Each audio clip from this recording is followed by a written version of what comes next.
An elementary school classroom in a slum composed by Stephen Splendor. Explanation of the poem into Hindi. तूफानी लहरों से दूर,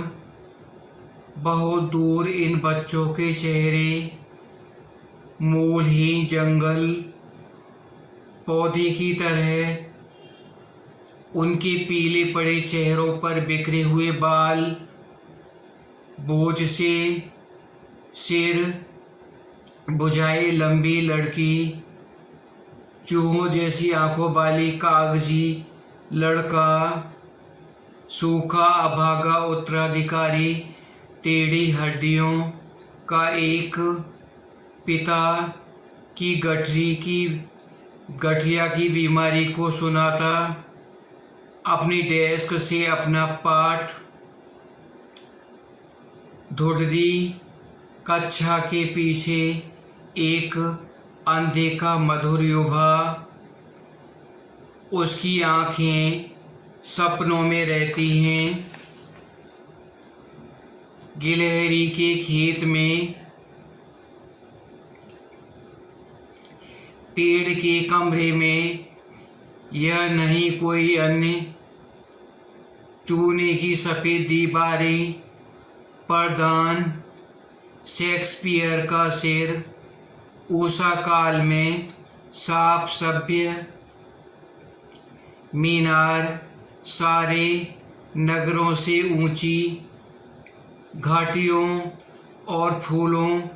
से सजी टाई रोस लीज घाटी,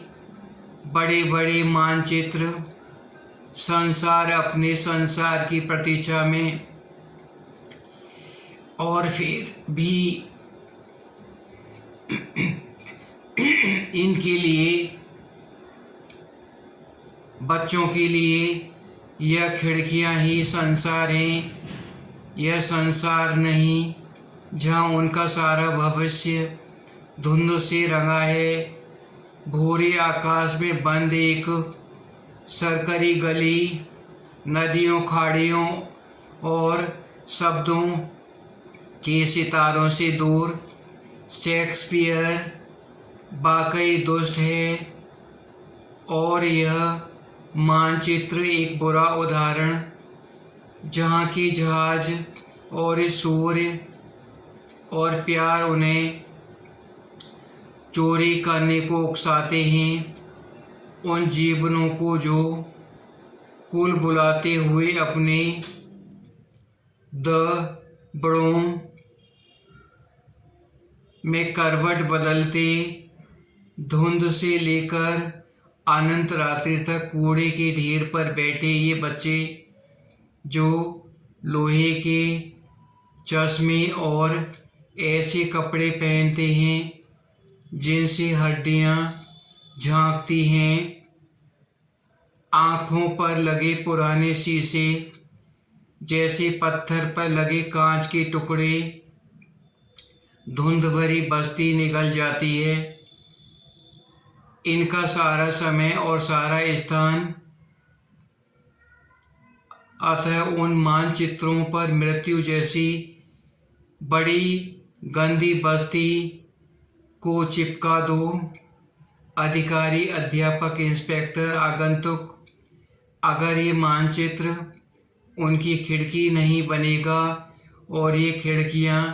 जो कब्रिस्तान की मार्ग की तरह उनके जीवनों को बंद किए हैं, नहीं टूटेगी। इन्हें तोड़ते रहो जब तक कि उनसे नगर न दिखे, और बच्चों को वे हरे भरे मैदान उनके संसार को अंग